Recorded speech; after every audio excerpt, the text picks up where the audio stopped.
Hello, welcome to everybody. मैं doctor Sandeep Kumar, assistant professor GNC Sirsa.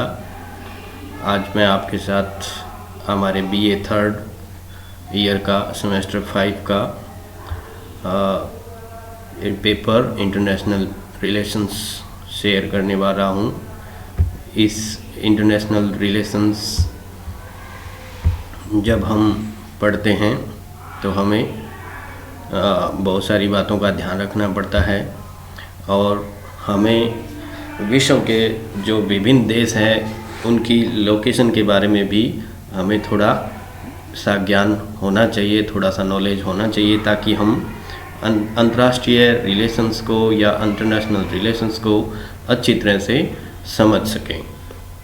आज हमारा टॉपिक है अंतर्राष्ट्रीय रिलेशंस। आज ये हमारा पहला लेक्चर है, तो मैं आज आपको इसके बारे में थोड़ा डिटेल से बता रहा हूँ। हमारा जब हम पॉलिटिकल साइंस चुनते हैं तो इसकी कई ब्रांचेज हैं। जैसे एक थॉट होते हैं, थॉट में हम वेस्टर्न और इंडियन थॉट पढ़ते हैं। एक मॉडर्न पॉलिटिकल थियरी होती है जो 1950 के बाद में, जब व्यवहारवादी क्रांति हुई, उसके बाद में राजनीति विज्ञान से जुड़ी है। एक सिंपल पॉलिटिकल थियरी होती है जिसमें आदर्शवाद, मार्क्सवाद, उदारवाद और पूंजीवाद जैसे टॉपिक आते हैं। और एक पब्लिक एडमिनिस्ट्रेशन का पेपर भी हमें राजनीति विज्ञान के साथ पढ़ना होता है। और इसके साथ एक आईजीपी पढ़ते हैं हम, जैसे इंडियन गवर्नमेंट एंड पॉलिटिक्स, और इसमें हम कॉन्स्टिट्यूशन के बारे में पढ़ते हैं। तो और हमारे आज का टॉपिक और ये ब्रांच है आईआर। आईआर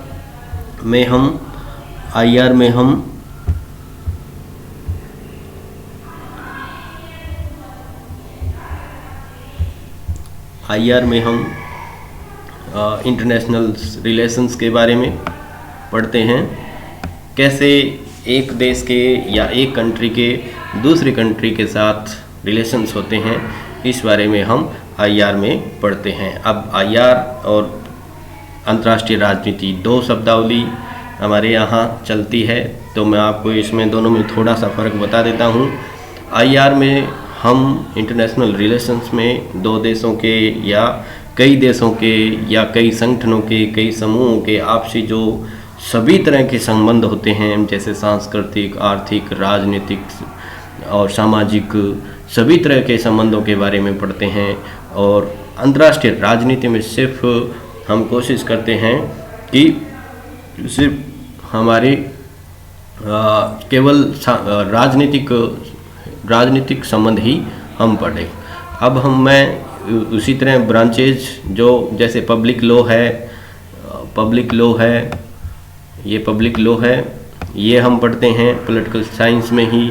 एक पॉलिटिकल थियरी पढ़ते हैं, मॉडर्न पॉलिटिकल थियरी और ओल्ड पॉलिटिकल थियरी।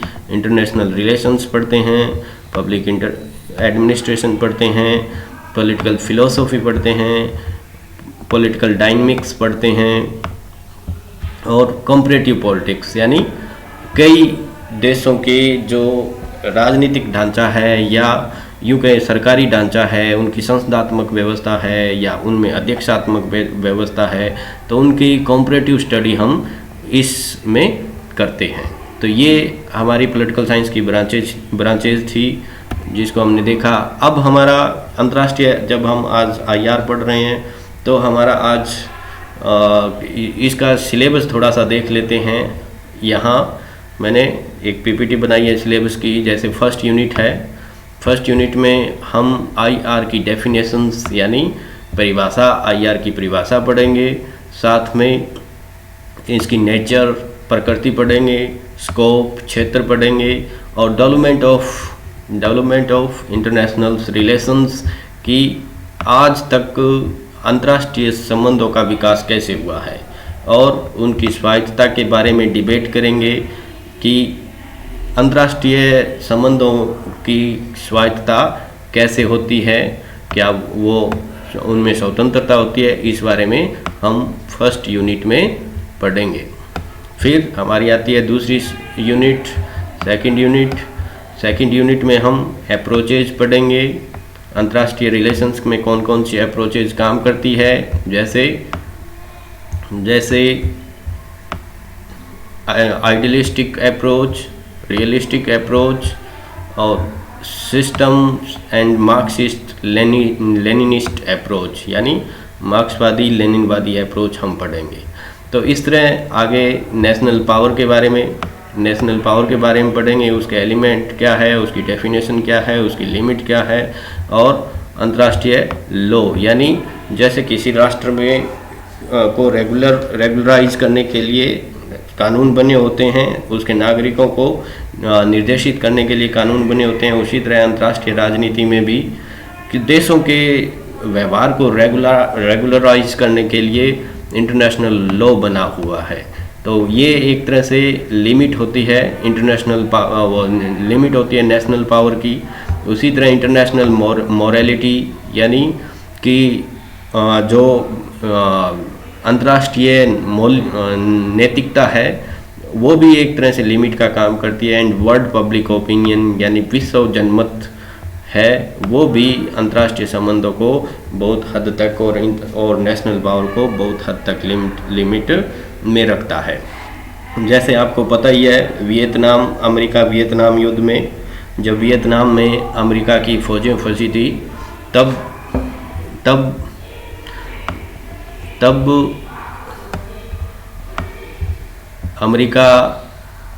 अमेरिका में ऐसा ओपिनियन पैदा हुआ या ऐसा ओपिनियन बना जिससे अमेरिका को अपनी फौजें वियतनाम से हटानी पड़ी, यानी एक दबाव के रूप में ओपिनियन है वो काम करता है। उसी तरह हम आगे मेजर कंसेप्ट पढ़ेंगे, बैलेंस ऑफ पावर, यानी शक्ति संतुलन, सामूहिक कलेक्टिव सिक्योरिटी, सामूहिक सुरक्षा, और एनवायरमेंटल इश्यूज एंड ग्लोबलाइजेशंस, वैश्विक के जो पर्यावरणिक मुद्दे हैं वो, और ग्लोबलाइजेशन के बारे में इस IR के में हम पढ़ने वाले हैं। ये हमारा सिलेबस था। मैं आपको पहली यूनिट यानी फर्स्ट यूनिट से शुरू करवा रहा हूँ, डेफिनेशन से, कि अंतर्राष्ट्रीय राजनीति की डेफिनेशन क्या होती है।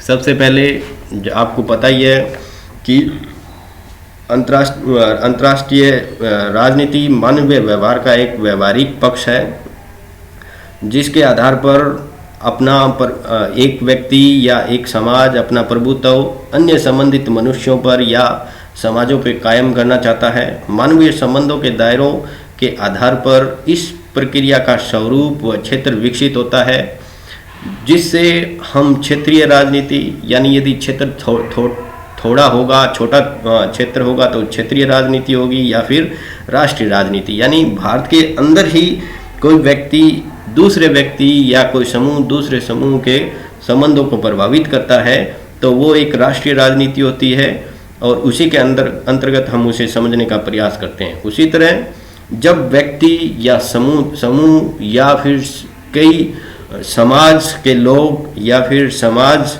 एक अपनी भौगोलिक सीमाओं से निकलकर बाहर जाकर अपने कार्य क्षेत्र को बढ़ाने लग जाता है, तो फिर और अन्य लोगों के या अन्य क्षेत्रों के लोगों से संपर्क स्थापित करता है, तो वैसे वैसे अंतर्राष्ट्रीय राजनीति का जन्म होता है।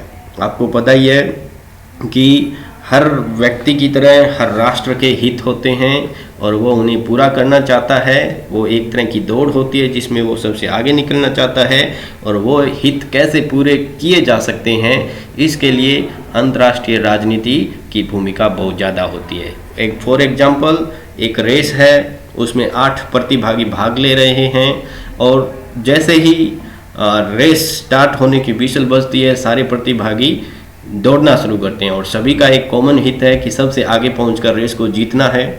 अब उस दौरान कोई प्रतिभागी आगे निकल जाता है, कोई पीछे रह जाता है, तो पीछे वाला फिर अपनी पूरा जोर लगा के आगे जाने की कोशिश करता है। उसी तरह अंतर्राष्ट्रीय राजनीति में भी उस स्टॉप लाइन तक पहुंचने के लिए देश है वो प्रयासरत रहते हैं, अपने हितों को प्राप्त करने के लिए कोशिश करते रहते हैं। तो इन सभी के लिए हमें पहले अंतर्राष्ट्रीय राजनीति को समझने से पहले हमें राजनीति की परिभाषा समझनी होगी। पॉलिटिक्स शब्द है वो एक यूनानी शब्द है जो दो शब्दों के मेल से बना है, और इसमें कुछ पहले पुरानी परिभाषाएं चलती थी। पॉलिटिक्स एक तरह से नगर राज्य की राजनीति होती थी। तो नगर राज्य की राजनीति थी, तब कुछ लोगों ने कहा कि अंतर्राष्ट्रीय राजनीति है वो राज्य का अध्ययन है। अब राज्य का अध्ययन है तो राज्य में किन किन चीज़ों का अध्ययन किया जाएगा। पहला भूभाग का अध्ययन किया जाएगा कि एक जो राज्य है उसका भूभाग कितना है, कितना होना चाहिए। एक समय था जब टेक्नोलॉजी नहीं थी तो बड़े भूभाग वाले राज्य को सर्वशक्तिमान माना जाता था। फॉर एग्जाम्पल रशिया जो विश्व का सबसे बड़ा राष्ट्र है, तो उस समय जब नेपोलियन ने रशिया पर या रूस पर आक्रमण किया तो रशिया वाले सैनिक पीछे हटते गए और अंततः नेपोलियन थक के और उसके सारे सैनिक बर्फ की गिरने की वजह से परेशान हो गए, स्नोफॉल हुआ और उनको वापस आना पड़ा। यानी एक समय था, लेकिन अब टेक्नोलॉजी में भूभाग को इतनी अहमियत नहीं दी जा सकती, क्योंकि आज विश्व का सबसे छोटा देश इजराइल, आपको पता ही है इजराइल बहुत छोटा सा है, लेकिन फिर भी वो अरब कंट्री जितनी भी है उनमें सर्वशक्तिमान है। फिर दूसरा लोगों ने कहा कि राज्य का अध्ययन है, और राज्य का दूसरा आवश्यक तत्व जनसंख्या होता है। एक समय था कि जिसके पास सबसे बड़ी सेना होगी वो राज्य विजेता होगा, लेकिन वर्तमान में बड़ी संख्या होना ज़्यादा ज़रूरी नहीं है। आपने एग्जाम्पल देखा होगा जापान का, जिनके पास बहुत कम छोटी सी संख्या है, जनसंख्या है, लेकिन फिर भी वो एक शक्ति यानी एक पावर के रूप में माने जाते हैं। फिर सरकार का अध्ययन की सरकार जो इम्पोर्टेंट तत्व होता है, और उसी तरह संप्रभुता यानी किसी देश की संप्रभुता आपने थियरी जब हम पढ़ेंगे उसके बारे में आपको विस्तृत से बताऊंगा। तो ये परिभाषा थी कि राजनीति राज्य का अध्ययन है, लेकिन बाद में ये कहा गया कि राजनीति सरकार का अध्ययन है, राज्य का नहीं है। केवल राजनीति में सरकार का अध्ययन किया जाता है, और सरकार के अंग कार्यपालिका, विधायिका और न्यायपालिका, इनका अध्ययन किया जाता है। जैसे कार्यपालिका है वो विधायिका द्वारा बनाए गए कानूनों को लागू करने का काम करती है, और उनकी संवैधानिकता की जांच का काम न्यायपालिका का होता है। तो लोगों ने कहा कि किसी देश राजनीति विज्ञान में किसी देश के राज्य कार्यपालिका, विधायिका और न्यायपालिका इन्हीं का अध्ययन किया जाता है। उसके बाद में कुछ लोगों ने कहा कि राजनीति विज्ञान है वो राज्य का भी अध्ययन करती है और सरकार का भी अध्ययन करती है। ये कुछ परिभाषाएं थी, ये पुरानी परिभाषा थी, लेकिन 1950 के बाद में व्यवहारवादी क्रांति हुई। David Easton, Charles Merriam, Lasswell, ये इसके प्रमुख थिंकर थे। उन्होंने कहा कि केवल राज्य का अध्ययन, केवल सरकार का अध्ययन ही काफ़ी नहीं है, हमें राजनीति के अंदर मानव व्यवहार का भी अध्ययन करना चाहिए। मानव व्यवहार का अध्ययन का मतलब कि जो लोग सरकार में है, कार्यपालिका में है, जो व्यवस्थापिका में है, जो न्यायपालिका में है, उनके व्यवहार का अध्ययन हमें करना चाहिए। ये कहते हैं कि जिस तरह से इनका व्यवहार होगा वैसे ही डिसीजन लिए जाएंगे, तो इनके व्यवहार का अध्ययन करना चाहिए। साथ ही साथ जो वोटर है उन लोगों को बनाती है, उन लोगों को चुनाव करती है, उस जनता या उस वोटर के व्यवहार का भी अध्ययन हमें करना पड़ेगा, ताकि हम समझ सके कि उस देश के लोग हैं वो क्या चाहते हैं, उनका राष्ट्रीय हित किस में है, वो ये कैसे मानते हैं कि ये सरकार उनके राष्ट्रीय हित को पूरा कर सकती है। तो ये चौथी परिभाषा थी कि राजनीति विज्ञान मानव व्यवहार का भी अध्ययन है। तो कंसोलिडेटेड जब परिभाषा देते हैं तो कई बार पूछ लिया जाता है, नेट के पेपर में भी एक दो बार पूछा गया है कि राजनीति विज्ञान क्या है। तो इसमें मैं कंसोलिडेटेड परिभाषा दूं तो ये कहूँगा कि राजनीति विज्ञान एक ऐसा विषय है जिसमें जिसमें राज्य की सरकार का और मानव, यहाँ तक कि मानव के व्यवहार का भी अध्ययन किया जाता है कि कोई डिसीजन कैसे लिए जाते हैं और डिसीजन कैसे अप्लाई किए जाते हैं। इसे हम राजनीति विज्ञान कहते हैं। अब राजनीति विज्ञान तो ये हो गई ओल्ड परिभाषाएं। उसके बाद में कीवन सी राइट जो व्यवहारवादी था उसने भी एक परिभाषा दी है कि राजनीति विज्ञान क्या है। उसने कहा है कि राजनीति विज्ञान है वो एक ऐसी कला है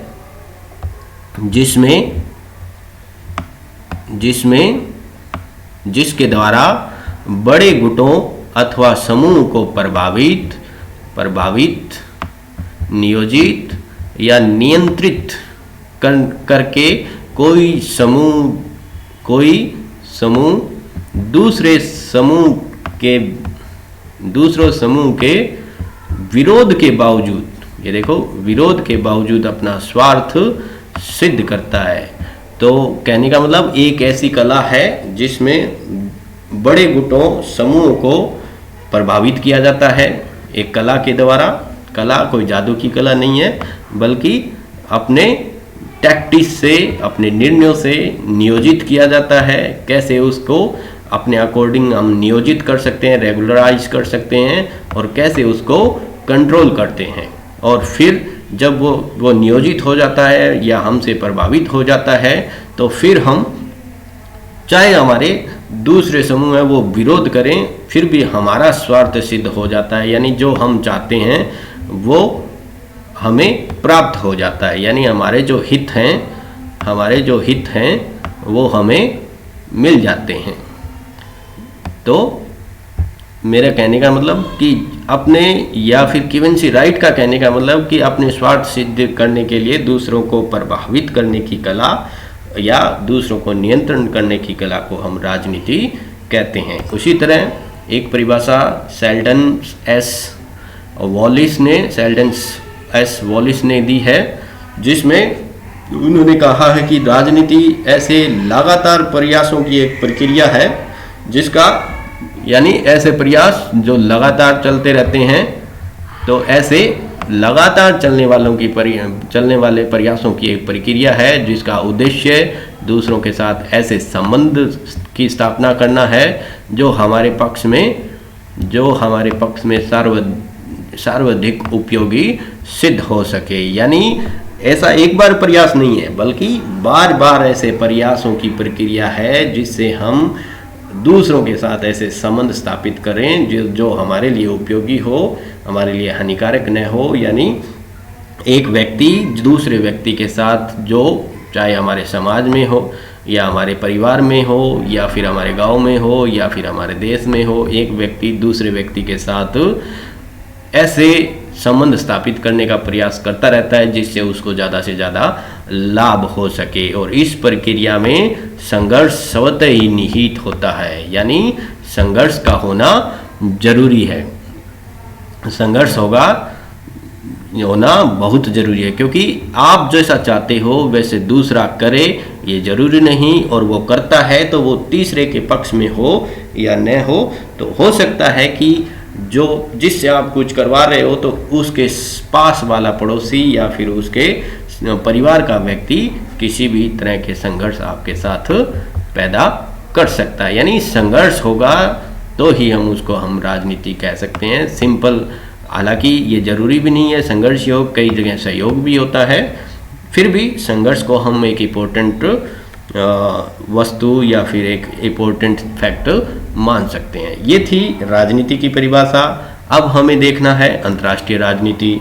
तो अंतर्राष्ट्रीय राजनीति लोगों के लिए बहुत ही एक नया सब्जेक्ट है और बहुत ही रोमांचकारी सब्जेक्ट है, क्योंकि हम आसपास की राजनीति देखते ही हैं। आसपास के हम जो लोग हैं उनको अक्सर बातें करना कहते हुए सुन लेते हैं कि कितनी बड़ी राजनीति हो रही है। हालांकि वो राजनीति के अर्थ सही नहीं है, लोग उस कुटिल सोच को राजनीति मान लेते हैं, लेकिन एक बीइंग ए स्टूडेंट ऑफ राजनीति विज्ञान या पॉलिटिकल साइंस ऐसा नहीं है। अभी जो मैंने बताया कि राज्य का अध्ययन, सरकार का अध्ययन, ये सब राजनीति विज्ञान कहलाता है। और उसी तरह आईआर में जब हम पढ़ते हैं तो ये बहुत नया सब्जेक्ट है। 1900 लगभग 50 के बाद में ये ज़्यादा महत्वपूर्ण हो गया अंतर्राष्ट्रीय राजनीति विज्ञान, क्योंकि जब सेकेंड वर्ल्ड वार हुआ तो उसमें इतिहासवादियों को बुलाया गया, साइकोलॉजिस्ट को बुलाया गया, मनोविज्ञानियों को बुलाया गया, सभी अर्थवेताओं को बुलाया गया, लेकिन राजनीति विज्ञानियों को नहीं बुलाया गया। तब जाके लोगों को ऐसा फील हुआ कि कहीं न कहीं हमारे सब्जेक्ट में कुछ कमी है। तो उसके बाद में ऐसे प्रयास किए जाने लगे कि हमें कुछ ऐसा करना चाहिए जिससे कि राजनीति विज्ञान की खोई हुई पहचान है उसको मिल सके। या फिर यूँ कहें कि जो शीत युद्ध शुरू हुआ, सेकेंड वर्ल्ड वार के बाद में शीत युद्ध हुआ, उसके बाद में अंतर्राष्ट्रीय राजनीति विज्ञान का महत्व ज़्यादा बढ़ गया, क्योंकि विश्व है दो खेमों में बंट चुका था। शीत युद्ध शुरू था, एक तरफ नाटो था और दूसरी तरफ वार्सा था। उसी दौरान हांस जे मार्गेंथो नाम के एक व्यक्ति आए जिन्होंने पॉलिटिकल साइंस में एक बुक लिखी जिसका नाम था पॉलिटिक्स अमंग द, या जी है अमंग द नेशंस एक बुक थी कि कैसे अनेक राज्यों के बीच में राजनीति चलती है ये।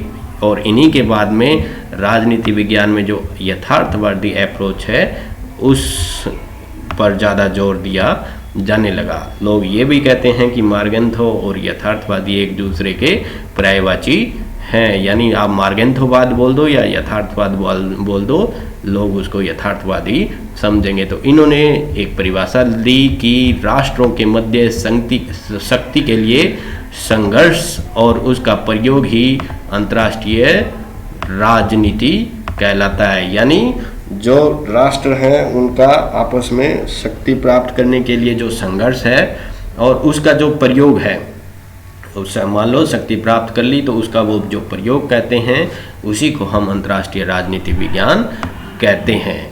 उसी तरह एक परिभाषा और है अंतर्राष्ट्रीय राजनीति की प्रकृति या क्षेत्र या परिभाषा में। हार्टमैन ने कहा है कि अंतर्राष्ट्रीय संबंधों से अभिप्राय उन प्रक्रियाओं के अध्ययन से है जिनके द्वारा राज्य अन्य राज्यों से राष्ट्रीय हितों का सामंजस्य बिठाता है। राष्ट्रीय हितों का सामंजस्य यानी अपने जो राष्ट्रीय हित है, जैसे इंडिया के राष्ट्रीय हित है कि अपने विदेशी नागरिक हैं जो विदेशों में रहते हैं, अपने नागरिक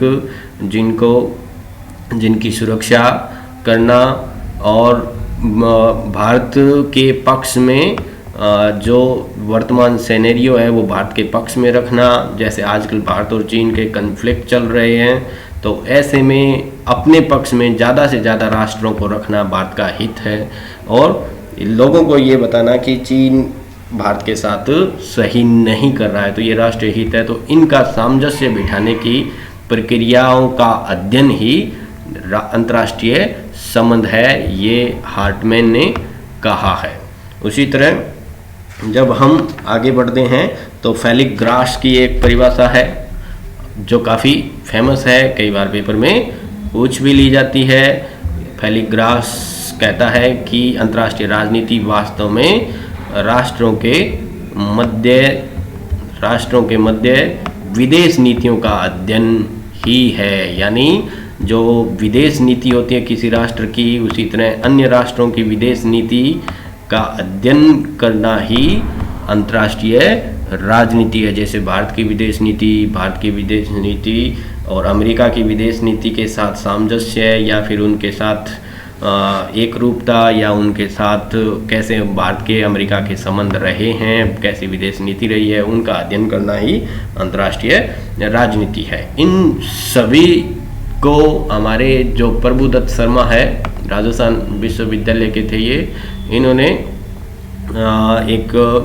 इन सभी को मिला के एक परिभाषा दी है। उन्होंने कहा है कि अंतर्राष्ट्रीय राजनीति के 3 आवश्यक तत्व हैं। कई बार पूछ लिया जाता है कि पीडी शर्मा के अकॉर्डिंग 3 आवश्यक तत्व कौन से हैं। पहले राष्ट्रीय हित, यानी अंतर्राष्ट्रीय राजनीति में राष्ट्रीय हित होना चाहिए और उन राष्ट्रीय हितों को प्राप्त करने के लिए हर राष्ट्र को प्रयासरत रहना चाहिए। दूसरा तत्व है राज्यों के मध्य संघर्ष, यानी संघर्ष होना जरूरी है, तभी अंतर्राष्ट्रीय राजनीति हो सकती है। यदि सब जगह सहयोग होगा तो हमें अंतर्राष्ट्रीय राजनीति को पढ़ने की ज़रूरत नहीं होगी। यानी सभी के हित एक समान नहीं हो सकते, उनमें टकराव होना जरूरी है। उसी तरह तीसरा है राष्ट्रीय शक्ति, यानी जो राष्ट्रीय हित है उनकी वजह से संघर्ष है, और उन संघर्षों को डील करने के लिए किसी राष्ट्र के पास राष्ट्रीय शक्ति होना जरूरी है, यानी नेशनल पावर होनी जरूरी है। नेशनल पावर जनसंख्या की भी हो सकती है, नेशनल पावर में प्राकृतिक संसाधन भी आते हैं, नेशनल पावर में सैनिक क्षमता भी आती है, नेशनल पावर में टेक्नोलॉजी भी आती है। ये बहुत सारी चीज़ें ऐसी है जो नेशनल पावर में होती है, और जिसके पास सबसे बड़ी नेशनल पावर होती है वो जो विश्व व्यवस्था है उसमें एक नंबर पर राष्ट्र रहता है। जैसे वर्तमान में अमेरिका और चीन में विश्व सुपर पावर बनने की होड़ मची हुई है, तो जिसके पास राष्ट्रीय शक्ति ज़्यादा होगी वो ही सुपर पावर बनेगा। तो ये सब तीन तत्व, राष्ट्रीय हित, राज्यों के मध्य संघर्ष और अंतर्राष्ट्रीय शक्ति, ये काफ़ी इम्पोर्टेंट होती हैं। ये आज हमारी प्रेजेंटेशन थी, और आज ये टॉपिक हमारा ख़त्म होता है। Thank you.